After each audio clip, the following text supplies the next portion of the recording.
ముందుగా జాక్ కథ విషయానికి వస్తే పబ్ లో నేరుడు అలియాస్ జాక్ సిద్ధు జొన్నలగడ్డ చాలా పనులు చేసుకుంటూ ఉంటాడు. సమర్థుడు అనుకుంటాడు. అయితే అతను ఎక్కువగా స్పై అవ్వాలని కలలు కంటూ ఉంటాడు. ఇందుకోసం ఇంటర్వ్యూ కూడా ఇస్తాడు. రిజల్ట్ వచ్చే లోపే దేశభక్తితో ఆఫ్లైన్ స్పై ఆపరేషన్ చేస్తూ ఉంటాడు. మరోపక్క అతని తండ్రి కొడుకుని మంచి ఉద్యోగంలో చూడాలి అనుకుంటాడు.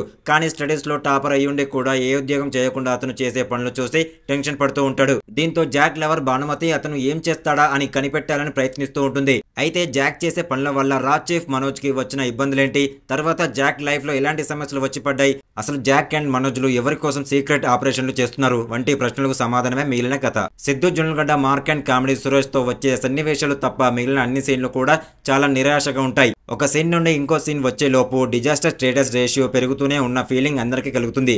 ఏదేమైనా ఫస్ట్ హాఫ్ లో కొంత ఓకే అనిపిస్తుంది. కానీ సెకండ్ హాఫ్ అయితే భరించడం చాలా కష్టం. క్లైమాక్స్ పూర్తవక ముందే ఆడియన్స్ బయటికి వెళ్లిపోయే పరిస్థితి. జాక్ మూవీ ప్లస్ పాయింట్ విషయానికి వస్తే సిద్ధు జొన్నలగడ్డ యాక్టింగ్ బాగుంటుంది. ఫస్ట్ హాఫ్ కొంతవరకు బాగుంటుంది. మూవీ మైనస్ పాయింట్ గురించి మాట్లాడుకున్నట్లయితే స్క్రీన్ ప్లే బాగుండదు, డైరెక్షన్ బాగుండదు, సెకండ్ హాఫ్ అయితే అసలు బాగుండదు, మ్యూజిక్ అయితే అంతంత మాత్రంగానే ఉంటుంది.